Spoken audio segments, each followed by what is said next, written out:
evening. This is a meeting of the Tinton Falls Borough Council being held March 5th, 2024. This meeting is hereby called to order. Would the clerk please read the open public meeting statement? Pursuant to Section 5 of the Open Public Meetings Act, adequate notice of this meeting has been provided by posting on the bulletin board at Borough Hall and by notification to the Asbury Park Press, the Newark Star Ledger, and the New Coaster at least 48 hours prior to the meeting and filing with the Borough Clerk all on December 19, 2023. Thank you. May I ask the clerk to call the roll? Ms. Buckley? Here. Dr. Dobrin? Here. Mr. Manginelli? Here. Mr. Nessie? Here. Mrs. Clay? Here. At this time, I'd like to invite everyone to join me in reciting the Pledge of Allegiance.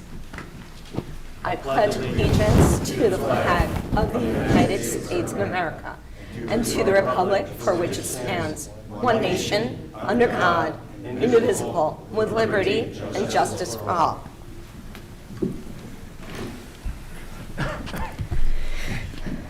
There is one set of meeting minutes for approval.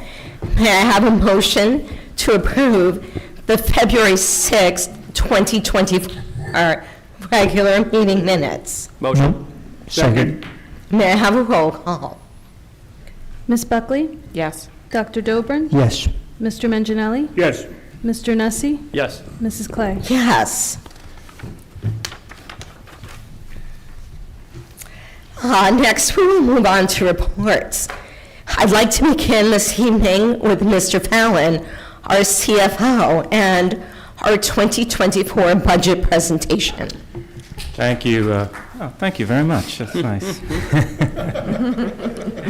Thank you, Council President. And good evening, everyone. Thank you for joining us tonight, and I am pleased to be presenting the Mayor's 2024 municipal budget.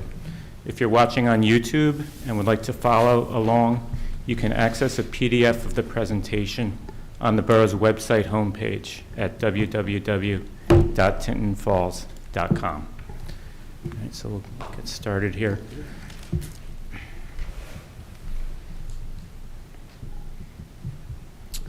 So the first chart is where do the Tinton Falls tax dollars go? The local municipal budget and municipal open space budget comprise about 24% of what residents pay in taxes. Fire district, 4%. The county, 15%. The elementary school budget, 38%. And the high school budget, 19%.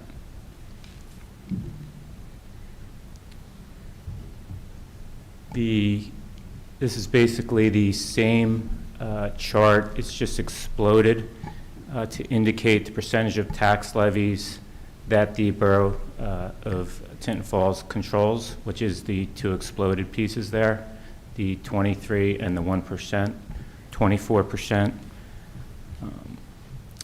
The 24% is approximately about $1,800 for the average residential assessment of about $567,000. So what does a taxpayer get for their 24% of their taxes? From the borough, they get essential services, certainly infrastructure and roadway improvements, public safety and police, public works, solid waste removal and disposal, engineering and planning, municipal court and justice, tax collection and distribution, property assessment, registrar, zoning code and housing enforcement, emergency notification system, and curbside recycling. And also quality of life services, parks, recreation programs, playing fields, summer camps, open space acquisition, open space maintenance, affordable housing, historic preservation, and borough library. The results of the 2023 operations as it pertains to the budget, our budget structure continues to result in a positive position in available cash and reserves, which adds to the borough's ability to stabilize the tax rate and weather economic downturns. The percent of fund balance that we're holding in reserve remains strong. It's increasing from 32.01 to 32.15% of the following year's budget. The borough regenerated 109% of the fund balance utilized in the 2023 budget. We exceeded our revenue targets by 25%, which certainly aided in the regeneration of the surplus that we used. Our 2021 through 2024 budgets combined have $1,540,000 remaining under the 2% levy cap. This equates to approximately 2.9 cents on the tax rate, and that $1,540,000 is taxes that the borough could have levied under that law, but we did not. The tax collection rate remains strong, but dips slightly to 98.52%, which requires an increase in our reserve for uncollected taxes this year to $1,126,000. The budget structure. Overall, the budget continues to be a fiscally sound and responsible plan. The budget contains no gimmicks or structural issues. The budget provides necessary funding for all municipal services and for continued and increased capital investment in the borough's infrastructure, parks, and equipment. And it allows for the regeneration of the surplus that we're utilizing.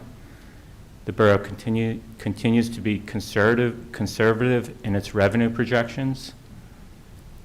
State aid in the budget has increased by 4.92%, or $77,715, which is the second increase in the last 15 years. Appropriations. The total operating expenses have increased by a marginal 2.15%. Total budgeted salaries and wages, a component of operating expenses, have increased by 3.31%. This increase is primarily related to contractual salary increases and contractual step increases. The debt service continues to remain stable from 2023. The budget appropriations, exclusive of the non-spending reserve for uncollected taxes, have increased 2.18%. The borough continues to employ a hybrid strategy for its capital needs. The borough appropriates all non-road capital improvements directly in the budget and authorizes general debt only for our road improvement program. This strategy has resulted in a reduction in the borough's net debt and in our long-term borrowing costs.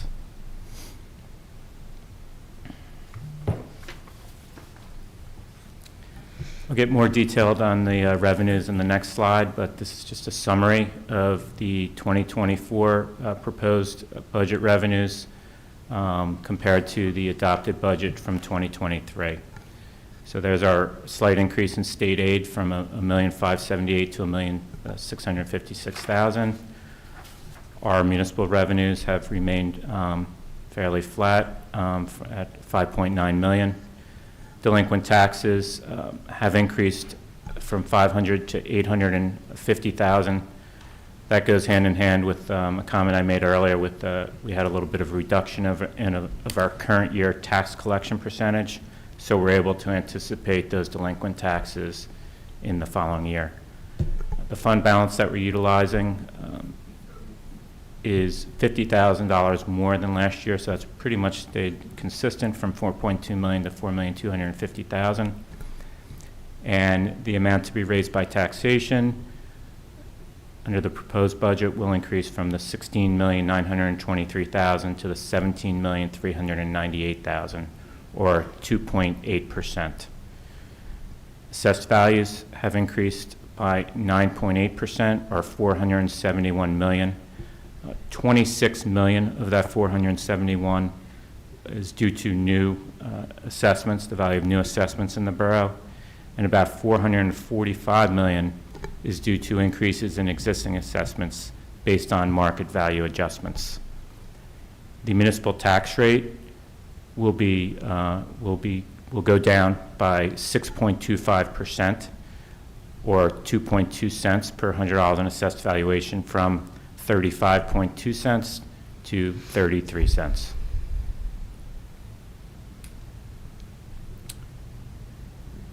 chart is a pie chart of the breakdown of the 2024 budgeted anticipated revenues. If you start at the top under surplus, and we'll work to the right, the surplus we're anticipating is $4,250,000. It's 44% of what we have available, which is 1% less than what we utilized in 2023. It's important to maintain a healthy surplus for cash flow, maintaining a strong bond rating, which reduces our borrowing costs, and protection against economic downturns. And I'll discuss a little bit of our fund balance trends over the next several slides.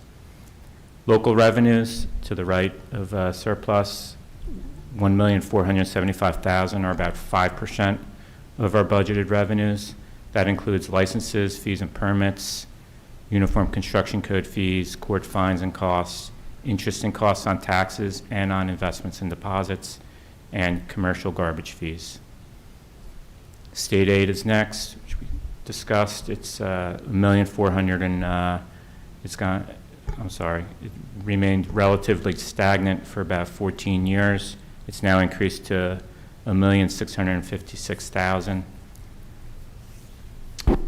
In 2009, a little background on our state aid, it was reduced from $1.9 million. So in 2009, our state aid is higher than it is today, which funded 9% of the total budget at that time. The current level only funds about 6% of our budget. So while the costs for goods, services, and personnel and benefits continue to grow, state aid really has not grown with it. Shared services, the borough receives a combined total of approximately $350,000 from Eatontown and Monmouth Beach under a shared service agreement for municipal court services, and $27,000 from Keyport under a shared service agreement for a tax utility collector and treasurer, which that shared service agreement will expire May 31st of this year. You got your other special revenues of other special items of revenue of $4,042,000.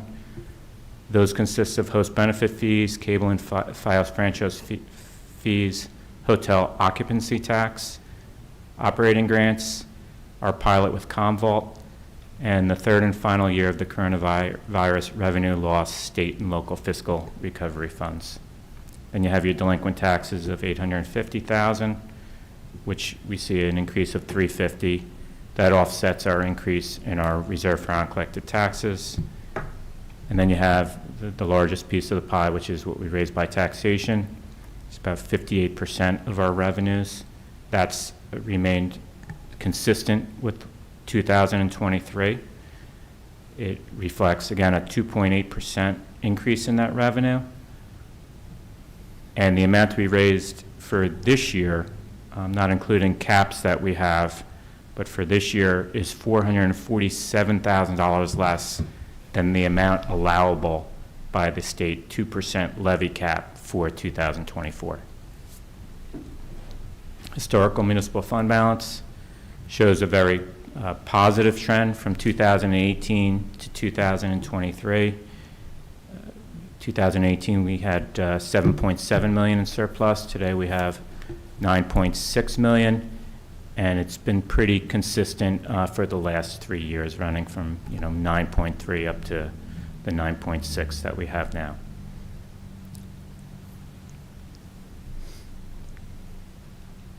This is a fund balance data chart, just another way of explaining fund balance and the importance of it. The bar to the far left, the darkest bar, is the fund balance that we have. So if we look at the 2023 column all the way to the right, the first bar shows the fund balance as of December 31st, 23.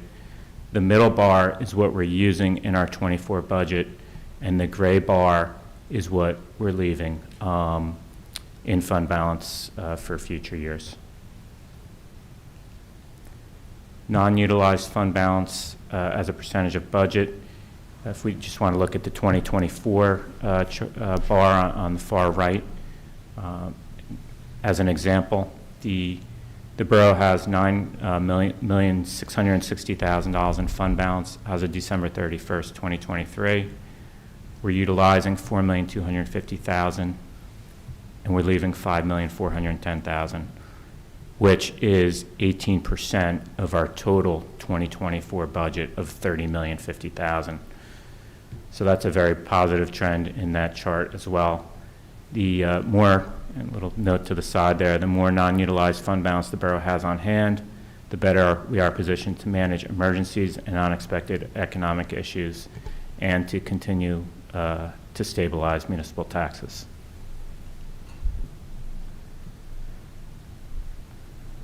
So, summary of appropriations.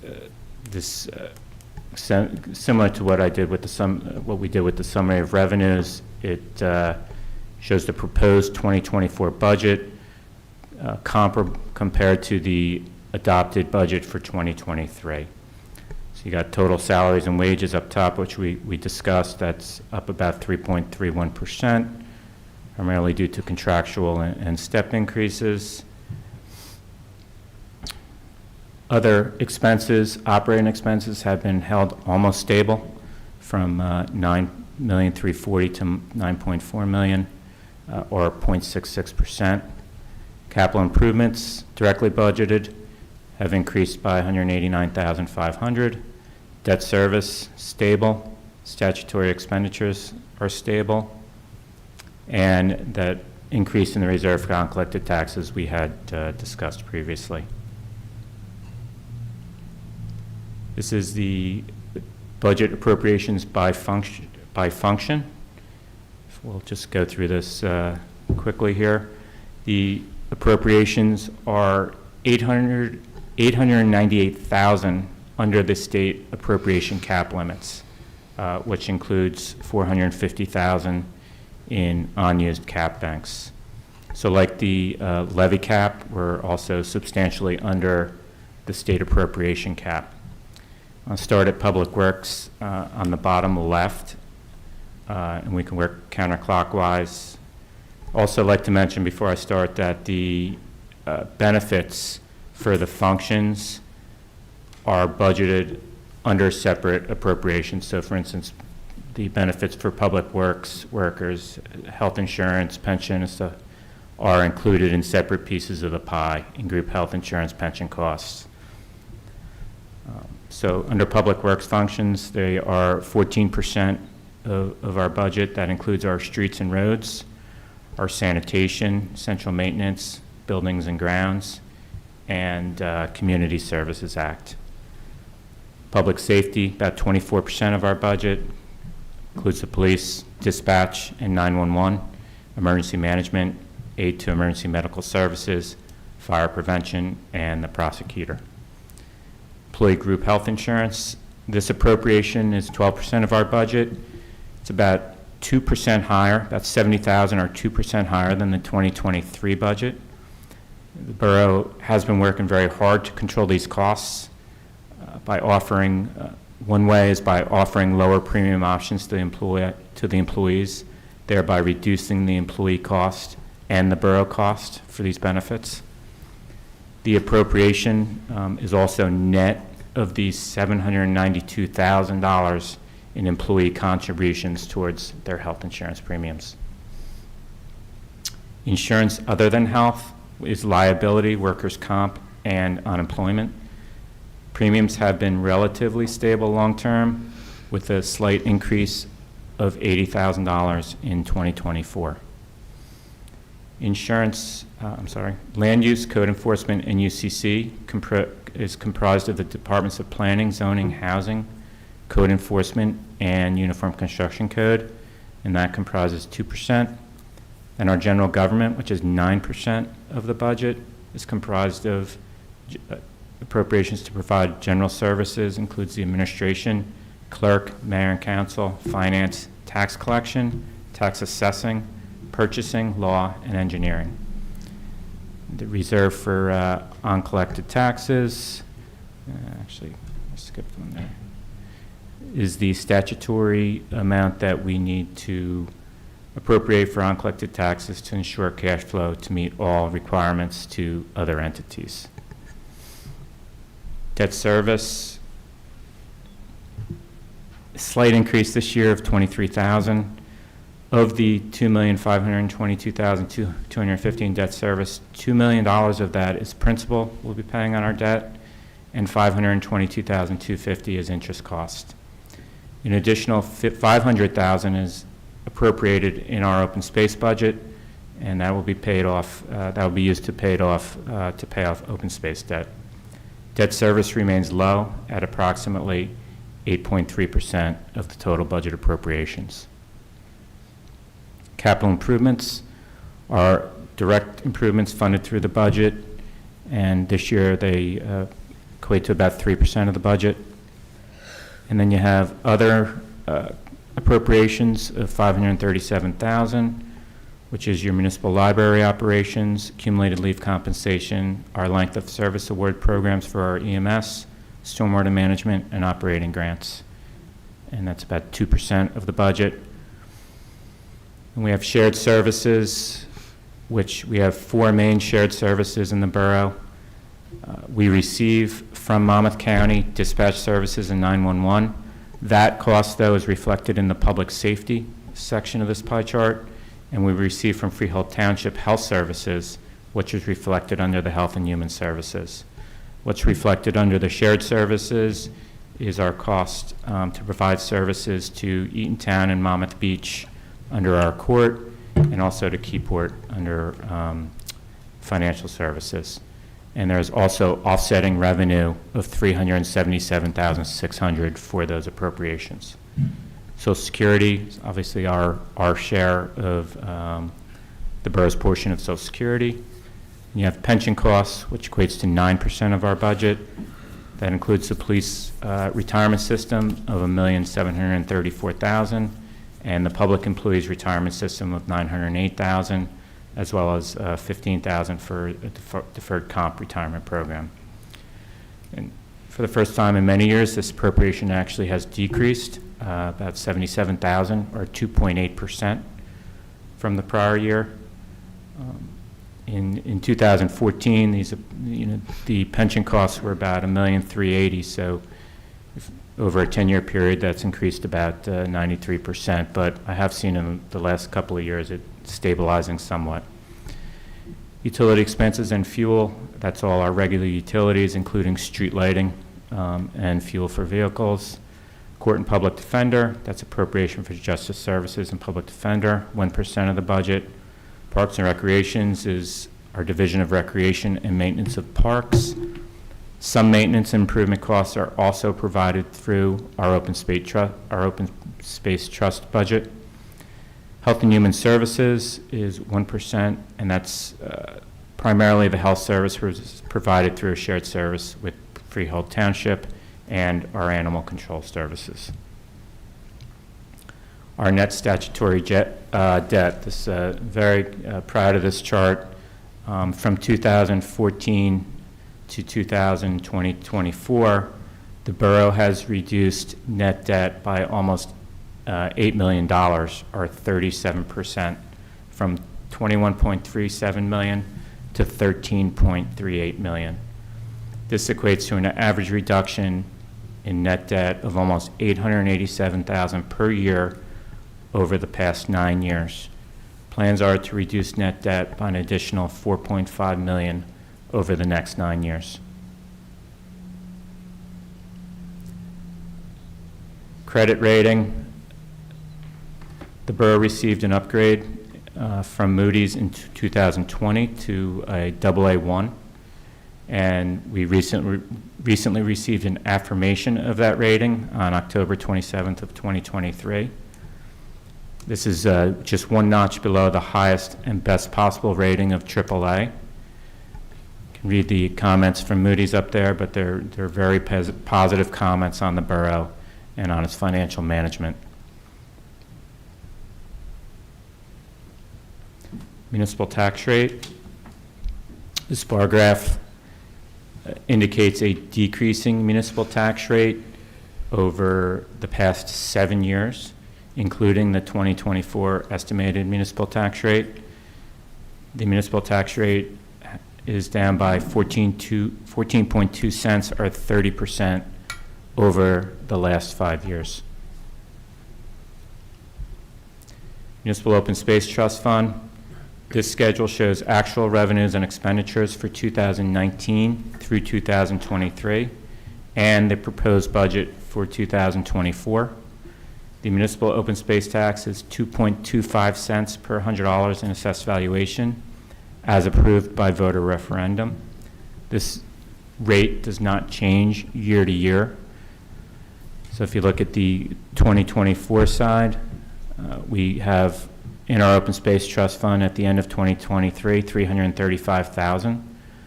Revenue for 2024 is projected at $1.2 million. And below that is how it is budgeted to expend those funds for this year. $150,000 is salaries and wages to maintain our open space. $100,000 is other costs, primarily associated with maintaining the open space. As part of our capital budget this year, we have 2 projects, the Walls Park design, which the engineer will discuss later, as well as some Hot Coxon Park improvements. Together, they're about $240,000, the 165 and the 55. And then the balance of our expenditures are to service open space debt. So I'll just point out that $500,000 is a principal payment that we'll be making on our open space notes, which are due to substantial open space initiatives over the last 4 or 5 years. So our sewer utility budget, the budget compared to, this is just a summary of it compared to 2023's budget. As you can see, it's very stable. The total budget is up just $17,000, or 0.32%, from $5,356,000 to $5,373,000. On the spending side, there's one large increase, and that's in our capital outlay, which we'll discuss during the capital section of the presentation. That's up $270,000, or 81%. I will note that the sewer utility is debt-free, and it's entirely self-supporting from our user fees. This capital projects overview. The 2024 budget adheres to the 2023 revision of the borough's long-term capital debt management plan that allowed for an increase of 70% in road infrastructure funding over a 10-year period, 2023 to 2032. The plan proposed to maintain a stable total annual debt service budget appropriation, fund approximately $20 million in road improvements, and reduce net debt by an average of $500,000 per year, or $5 million over that same 10-year period. Under the revised plan, all non-road infrastructure capital items continue to be appropriated and paid for in cash without incurring debt.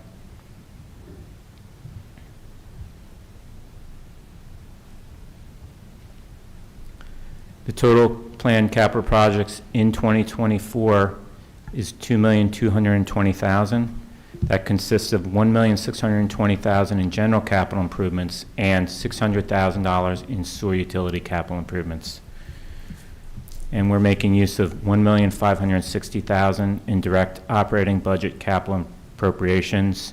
And again, we're proud of that $1,560,000 in the capital improvement section of the current and sewer operating budgets, as these appropriations help reduce future debt issuance and further strengthen the borough's financial position. These are grants associated with capital projects that will be completed in 2024. The total of these grants is $1,831,000. See a list of the grants. We received a New Jersey DOT grant for Hoxton Road of $314,000. A DCA grant for our softball fields that are being developed this year at Sycamore Avenue, or Sycamore Park, of $600,000. public safety grant for this municipal complex security of $50,000. DCA, another grant for the softball fields from the DCA of $74,000.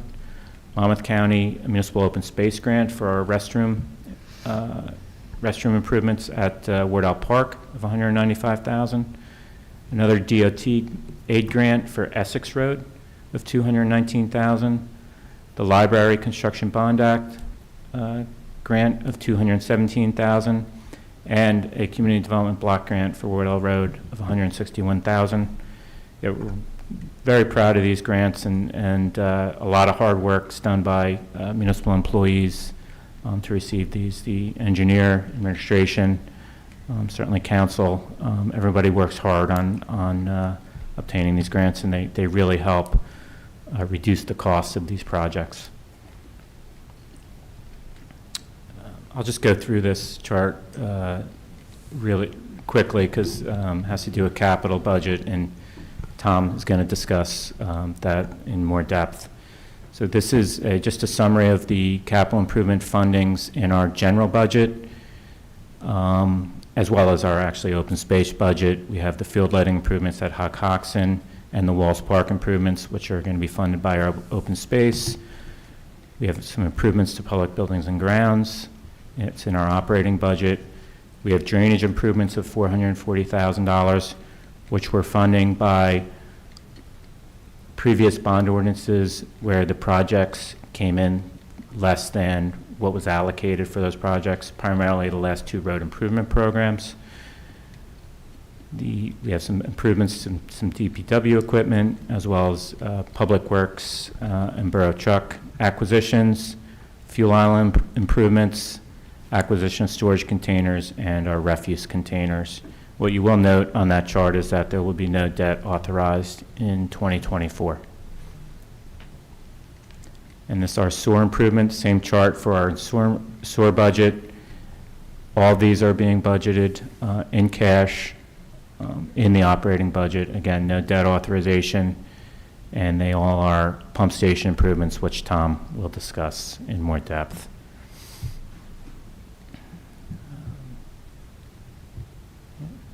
That's pretty much it for me. Thank you for listening, and I'd like to turn it over to Tom Neff, the borough engineer, for his part.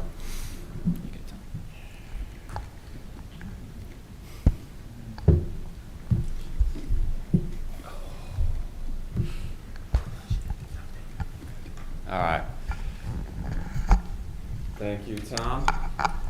As he indicated, I'll go over a little bit more detail on some of the capital projects, starting with the road program, because this is typically the largest budget item under the capital side of things. As Tom indicated, we are going into the first year, really, of the expanded road program, where we're spending closer to about $4 million or so on this road program. To my knowledge, it is the largest road program that the borough has ever done as far as mileage of the roads and the dollar amount being spent. So some of the roads that we're looking to do include Essex Road. In addition to the milling and paving, we'll be replacing the old timber guide rail that's deteriorated. We'll be doing some drainage improvements around the curve of the road. We're also going to be completing the sidewalks. So we've been working over the last probably close to 10 years on sidewalks going all the way from the north end of Pine Street to the outlet mall. This will be that last gap to get residents to the outlet mall. So everyone who lives in all the residential communities on Pine Street as well as Essex Road can safely walk to the outlet mall. We'll also be doing West Park Avenue. In addition to the paving, some of the residents from Rose Glen have requested new handicap ramps and crosswalks so they could safely cross West Park Ave and walk down to Liberty Park. Wardell Road, one of the grants that we got is, again, in addition, all of these we're paving. Some we're doing additional improvements, like on Wardell Road. There's a number of low spots that we'll be regrading, doing some drainage. We are also going to be putting in new curb and sidewalk. So residents from Maywood Run, which connects to all of Fox Chase, all of those residents will be able to walk to the Wardell Park. Hockoxen Road, another area that fronts on the park, we'll be doing improvements there. Firehouse Road, Wilshire and Wilkins, those streets are getting all brand new curb out there to fix some issues. Up in what we call the Fruit Bowl that everyone knows, we've got Clover Street, Blossom Street, and Peach Street, which will pretty much wrap up all of the roads in that neighborhood. Again, we've been working through the years to address all the roads up there. Hamilton Road, on the presentation, you'll see photo here. There's a gazebo in the back, and there's actually been weddings there. So in addition to people using the park, we can also make some improvements for the residents that do live in that area. Down in Park Place area, we'll be doing Colonial Drive, Trent Road, and Andrew Drive. And finally, we are starting to tackle all of the College Streets neighborhood, starting with Harvard Drive and then all of the cul-de-sac streets off of Rutgers. So on the presentation here, we just have a couple photos. Essex Road, you can see DPW is out there on a regular basis trying to patch all of the potholes. Wardell Road, you can see one of the low areas that DPW has tried to address, and realistically we need much more significant drainage improvements. We're going to put inlets in, drainage pipes connected to the existing system in that area. Harvard Drive and Hockoxen, we're doing similar improvements on these roads. You can see there's curb in some sections, no curb in other areas. The road widths vary. So we're looking to make a uniform width and do curb for the full length on both sides, fill in the gaps where it's missing. So that's it for the roads. Up next is, I'd say, one of the more exciting projects we've done probably since Wardell Park. This is something that everyone's been looking forward to for the last year or two. Is the softball fields at Sycamore Recreation Complex. You can see on the image here, this is the existing back soccer field area, field number 6. So for this one, we're going to do synthetic turf infield and a natural grass outfield, in addition to all the standard amenities, bleachers, dugouts, scores table, new walkway around everything, new storage building. And then in front of that, on field 4, which is directly down the hill from the concession stand, where the kids go sledding over the winter, which we are not touching the sledding hill, don't worry. We're doing full synthetic. The entire area is going to be converted to synthetic turf, so we can fit a full-size 200-foot softball field as well as a smaller size soccer field, but it'll still be big enough for 7x7 age group to have games there, as well as anyone who wants to use it for practice. Also, with park improvements this year, we will be doing the restroom building at Wardell Park. The design for that is about 95% complete. We're looking to get, we actually have something on the agenda later tonight to get New Jersey American Water authorized to start doing some of the needed water main improvements, and then we'll be looking to get that building going this spring and summer. It won't be an exact replica of what's at Sycamore Park, which is on the picture here, but it'll be similar size and style. And I did just forget to mention with the softball fields, the equipment is out there. They're mobilizing this week as far as really getting going if the weather cooperates. And then they hope to wrap up by early July or so to have those fields completed. A little bit smaller scale, but just as important, over at Hockoxen Park, there's been requests for the T-ball fields to put some lights out there, not just for the small kids playing T-ball later in the evening, but also some of the older kids do use that area to practice or to throw the ball, play catch, warm up for night games. So we'll be looking to get some lighting out there. And a few years back, the borough acquired the old Waltz property, which is about 60 acres. And we are looking this year just to get started on the design side of things. So we're going to do survey, permitting, design. That'll be for new walking trails, playgrounds, fishing platform at the pond, restroom building. So the plan is to design it this year and build it in 2025 as part of next year's budget.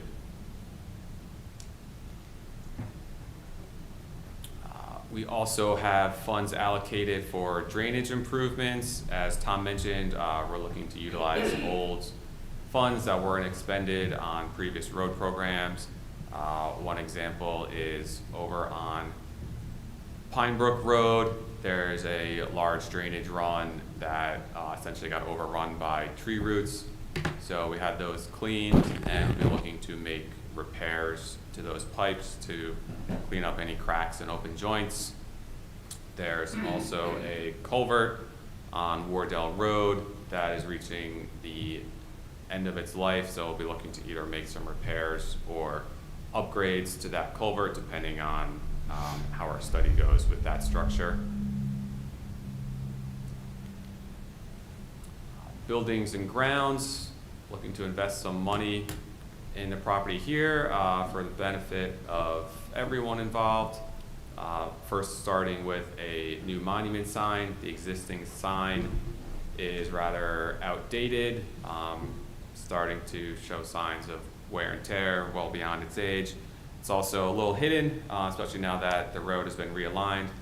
So we'll be looking to do a new monument sign closer to the intersection, and also to do a new modern LED message board on there so we could put any notifications or messages for the residents on that sign as well. Back by DPW is a fuel island. Again, it's just starting to reach the end of its useful life. Been a number of Band-Aid type repairs over the years, and we are due for a more substantial upgrade, and that's not used just by DPW, it's used by the police, it's used by other emergency services, it's used by the schools in town, so it really does get a lot of use and serve a lot of agencies. And also along Pearl Harbor Drive, about a year ago, Lennar installed a retaining wall back by Corregidor Drive and DPW property. And then DPW went in and added landscaping. We have received requests from a number of residents at the nearby townhouse community. We're also aware of, obviously, the new Robert Wood Johnson facilities being built. So we are looking to continue that retaining wall and landscape buffering just to provide some, again, buffering from DPW property, a little separation from the public and the operations that we have going on site. And finally, we have our sewer improvements. The largest outlay being for the Leyland Terrace pump station upgrades. This is one of the older ones that has not been updated in quite some time, so we need to replace the pumps out there as well as some of the miscellaneous items on the ground surface that you can see, the crane, the hatch cover, things like that. Down at the Jumping Brook pump station, which is the largest pump station we have that services the entire south end of the borough. Everything ultimately goes there before going to Neptune. The generator needs to be replaced there. The existing one is 20+ years old, so we need to put a new modern generator in there so we don't have any issues with that pump station during storms. And then finally, just some minor upgrades to the alarm notification system. In the event that we lose power, we get notified. If there's any high-level water alarms, our sewer operator and DPW would be notified of them so they can respond accordingly. And that's it from my end. I'll just let Tom wrap it up. Thank you. Thanks, Tom. The real good news is we budgeted for a new HDMI cord. So that's my fault. I touched the laptop. That was good. Anyway, that's it. Thank you again for listening. The budget will be posted on the website and will be published in summary as required by law. And we'll wait at least 28 days prior to the hearing. So our first available date for the hearing, the public hearing will be Tuesday at our April 2nd, 2024 council meeting. Thank you. Thank you, Mr. Fallon.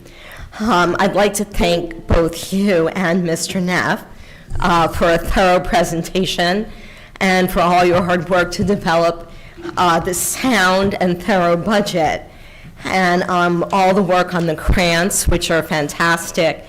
And the one thing that I just want to mention about the budget is not only is it fiscally responsible, but it allows us as Tinton Falls residents to continue to enjoy all the things that we know and love about living in Tinton Falls. So thank you for that. That was your report for tonight, Mr. Neff, or do you have more? I have nothing further. Okay, I'm just making sure. Mr. Tarafanko, our business administrator. Thank you, Council President. Good evening, everyone. I just want to reiterate the sentiments of Mr. Neff and Mr. Fallon and the Council President. I think the budget that was just presented is in line with previous budgets, and the mere fact that we do things in a fiscally responsible and efficient manner and try to meet the best goals we can for all the residents. And also the improvements, I think, this year, I'm really looking forward to, in particular, are the improvements at Sycamore Park with the softball fields to give the girls' softball teams the same parity the boys have over at Hock. So that's going to be an exciting time. Just one more reminder, we're getting ready to gear up for Community Day, which is going to be in October. So look for the save the date notifications that are going to be going out soon. And as always, we're looking for volunteers, vendors, and sponsors. And that's all I have. Thank you, Mr. Tarafanko. With us tonight, Mr. Keneally. Good evening. I have nothing to report, but thank you. Okay, thank you so much. Ms. Hutchinson, our Borough Clerk.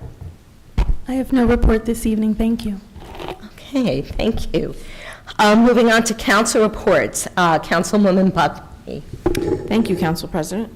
I just want to highlight and thank Council and Administration for their support for the resolution of support authorizing the Sustainable Jersey Grant Application R-24-035 that's on the budget this evening. I know the Environmental Commission's worked hard on that grant submission. Appreciate your support on that. And I believe we have an Earth Day date of April 28th, and so look for some planning with regard to that as well. And that's all for my report. Thank you.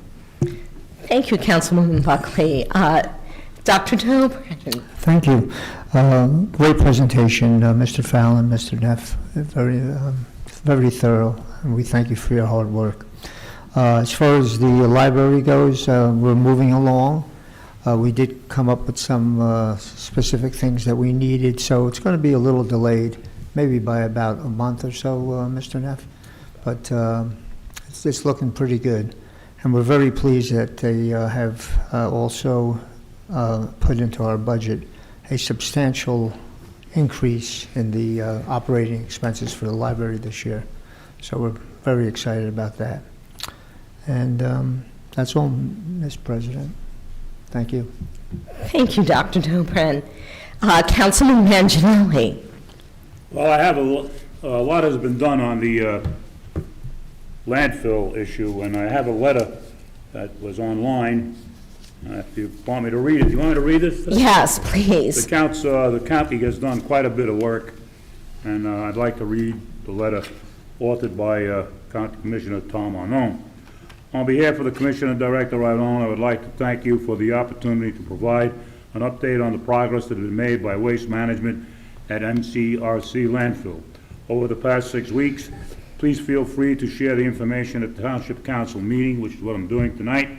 Some of these projects were started during December of 2023 and completed in January and February 2024. In total, they reflect a significant amount of work to address the odor issues as quickly as possible.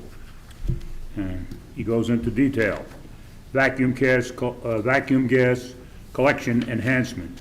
The first decision was to enhance the vacuum in the gas collection system in order to decrease the amount of fugitive gas emissions and to increase the amount of gas that was processed through the system. This included the installation of surface gas collectors that were placed in areas of the landfill that were emitting gas odors. By the end of January, there were 22 surface collectors installed and completely connected into the gas collection system. Cover material and flare. In addition, Waste Management enhanced the amount of cover material that they placed on the slopes at the end of the day on the area that was actively accepting trash for the day. This practice also has reduced the fugitive gas emissions due to the depth of the cover materials.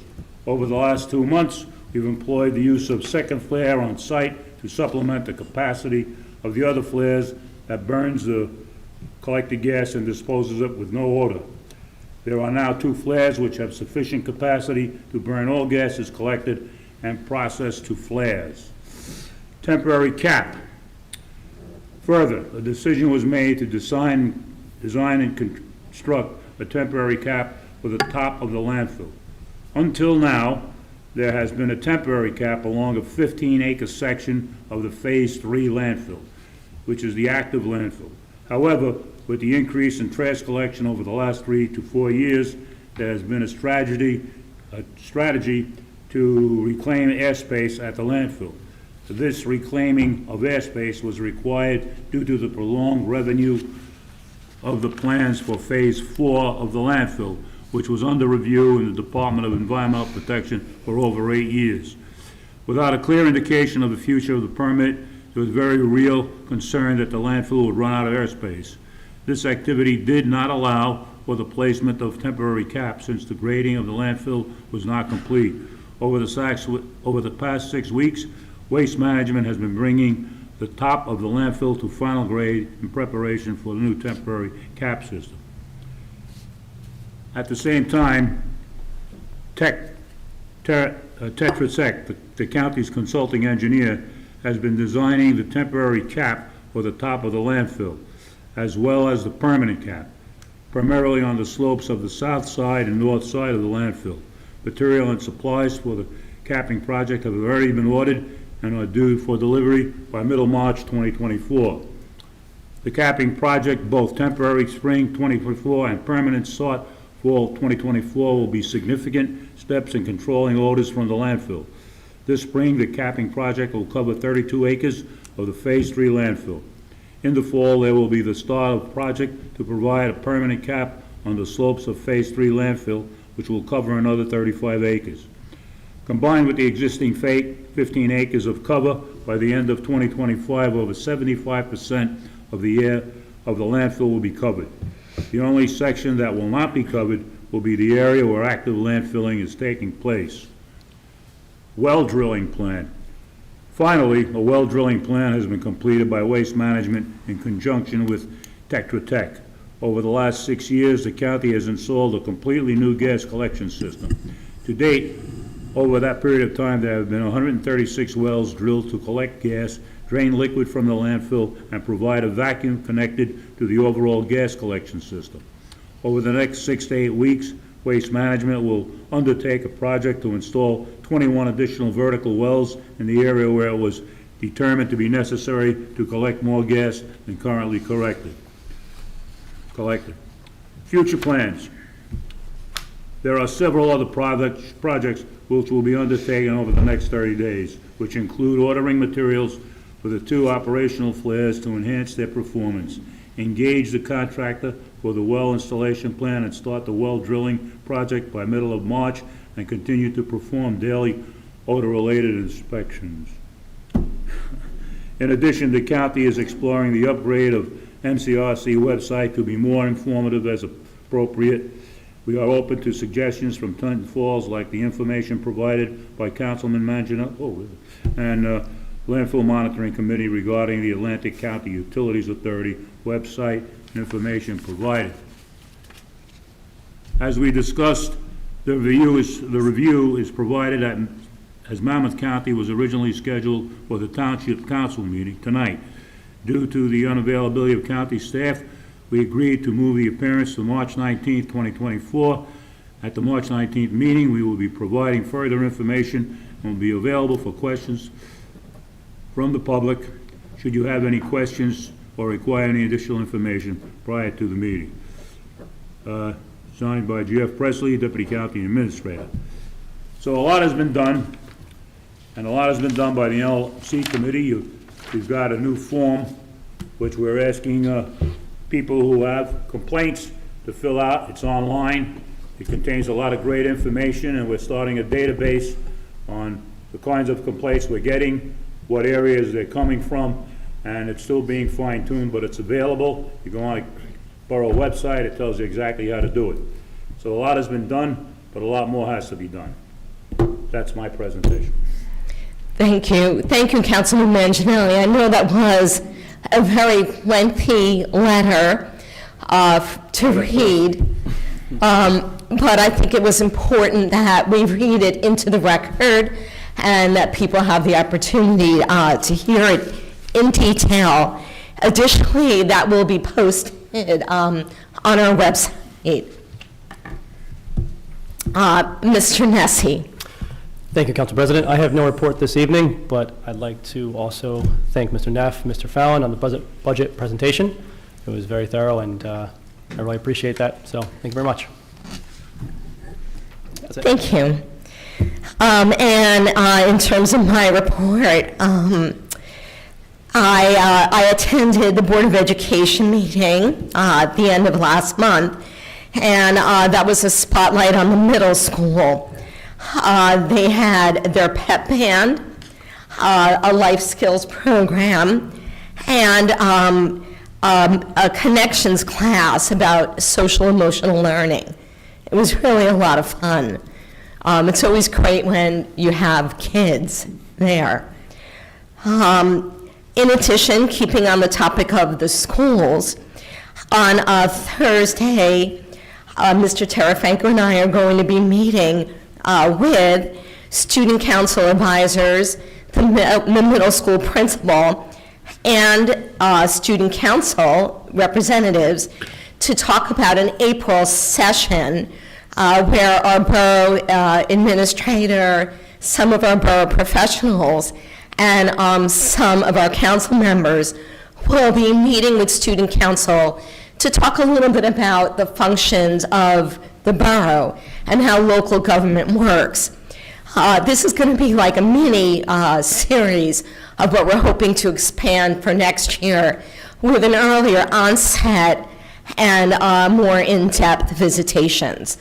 But these are like younger residents, and we definitely think it's important to get them interested in civics at an early age so that hopefully one day they'll be borough professionals or council members working for their town. And lastly, you heard quite a bit about the MCRC, and we've been having multiple meetings with professionals and residents, and really working very hard with the borough employees to really try to develop a system that will help us more accurately log what's happening while responding to resident concerns. It's our intention to keep the pressure on the county and to hold them accountable for the landfill and for the things that they've told us that they're going to do. And we will continue to do that. And as you heard mentioned, Director Commissioner Arnone will be here, or some of his representatives, on March 19th. And that concludes my report. There's one ordinance on for introduction this evening. I'd like to remind the public that when an ordinance is introduced, there is no public discussion. The public discussion for the following ordinance will take place when it's up for final consideration. With that, may I ask the clerk to read the title of the ordinance? 2024-1511, ordinance to exceed the municipal budget appropriation limits and to establish a cap bank, NJSA 40A:4-45.14. The public hearing will be held on March 19, 2024, or as soon thereafter as the matter can be reached on the agenda. Thank you. May I have a motion to approve the introduction of this ordinance? Motion. And a second, Second. and a roll call. Ms. Buckley? Yes. Dr. Dobrin? Yes. Mr. Manginelli? Yes. Mr. Nessie? Yes. Mrs. Clay? Yes. There are no ordinances for final consideration this evening. At this time, may I have a motion to open the public discussion? Motion? Second. Thank you. All in favor? Aye. Aye. This is the time the public may comment on any topic of their choice. Please state your name and address for the record and limit your comments to 3 minutes. At this time, I'd like to ask the clerk if any public comments were submitted prior to the meeting via email. There were none. Thank you. Yes.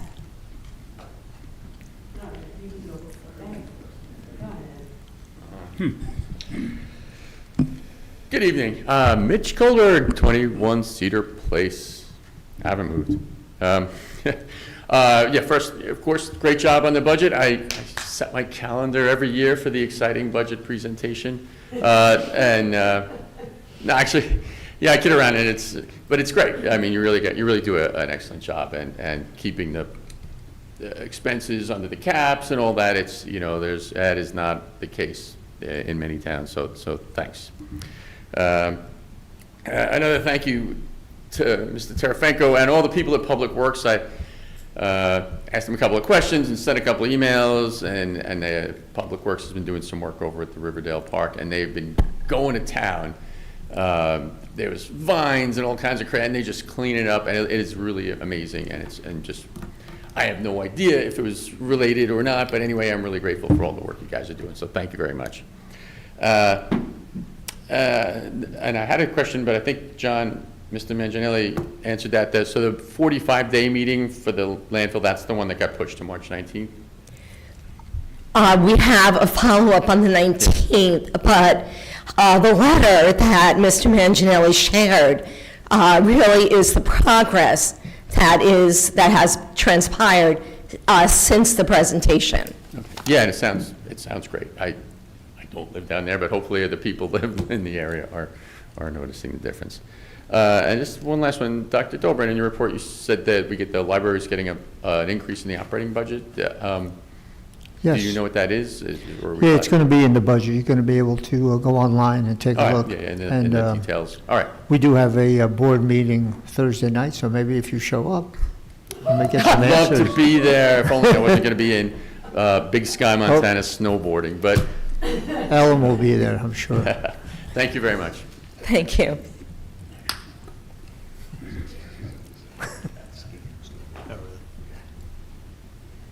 Good evening, Ellen Goldberg, 90 Glenwood Drive. Before I say anything else, I just wanted to thank the council. I think that each and every one of you are so dedicated to Tinton Falls, and you put a lot of time and energy into this town, and you're volunteers. And I just want to tell you how much I appreciate what you do and your dedication to this town. I had a couple of things. We're excited about the library. It's a little disappointing that it's not happening as fast as we wanted it to, but it's definitely exciting, and can't wait for it to happen. As far as the Environmental Commission, we say thank you again for supporting the grant application to Sustainable Jersey, and we hope to see this thing through for our NRI, ERI report. Mr. Tarafanko, did I miss it, or did you make the announcement about the Earth Day Festival date? Are we? Councilwoman Buckley I made did- I that. did. Oh, sorry. Yeah, I did today. I think Charlie might have last meeting, but I did today, the April 28th date. Okay, all right. And then I have a question about the turf grass. I'm thinking environmentally, turf grass is really not a good thing. Can you explain to me why we're going to encourage turf grass as opposed to real grass? Yeah, there's no environmental concerns to our knowledge of synthetic turf. The benefits for it are really for the kids, because the big issue we have at Hockoxen is every time it rains, some of the fields turn to a mud pit, and the games get delayed. They only have so many weeks that they can play. Keep trying to reschedule the games, and it really cuts down on the usability of the fields. So it's really just to allow the rain to come, and then they can play on it pretty much immediately right after. Okay. So that's the reason for it. And it's not, I mean, there's no environmental impact, negative No, impact? I mean, as far as, groundwater and runoff and rain, everything infiltrates right through it. It's not a impervious surface, so the water can go right through it. Okay. Okay, thank you. Welcome.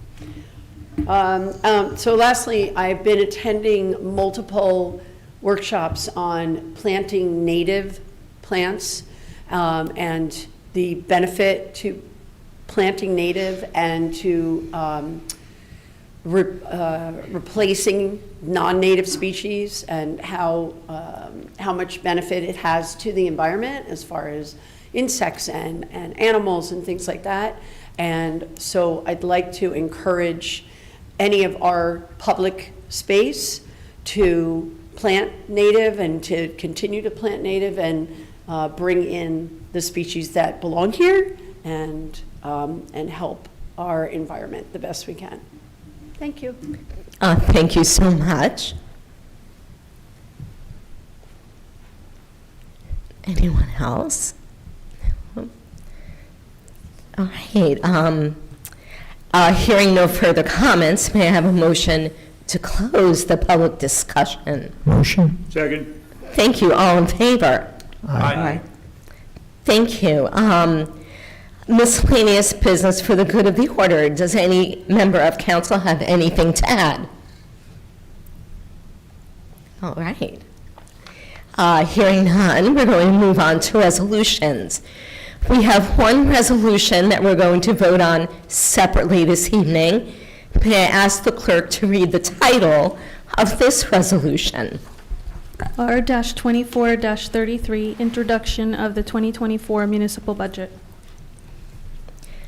Thank you. May I have a motion to approve the resolution? Motion? And a second? Second. And a roll call. Ms. Buckley? Yes. Dr. Dobrin? Yes. Mr. Manginelli? Yes.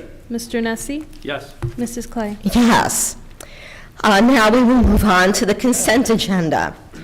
I would like to ask Councilwoman Buckley to please read Resolution R-24-034, declaring March as Women's History Month. Thank you, Council President. I'd be happy to.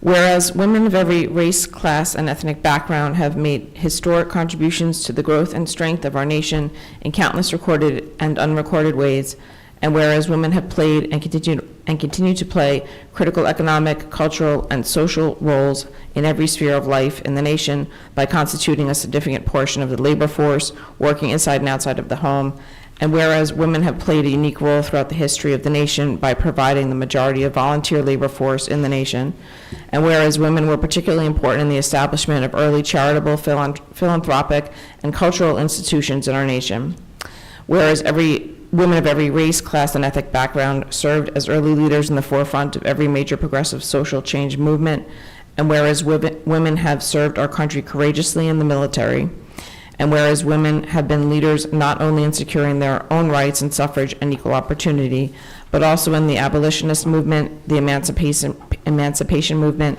the industrial labor movement, the civil rights movement, and other movements, especially the peace movement, which create a more fair and just society for all.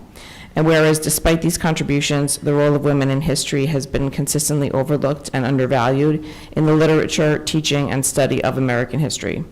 Now therefore be it resolved by the Mayor and Council of the Borough of Tinton Falls that March is designated as Women's History Month and encourages the people of Tinton Falls to observe March as Women's History Month with appropriate programs, ceremonies, and activities. Thank you so much. Now we will continue on with the consent agenda. Are there any items any member of council would like removed to be voted on separately? Okay, hearing none, may I have a motion to approve the consent agenda? So moved. And a second. Second. May I have a roll call, please? Ms. Buckley? Yes. Dr. Dobrin? Yes. Mr. Manginelli? Yes. Mr. Nessie? Yes. Mrs. Clay? Yes. This concludes today's business. May I have a motion to adjourn? Motion. May I have a second? Second. All in favor? Aye. Aye. This meeting is now adjourned at 8:40.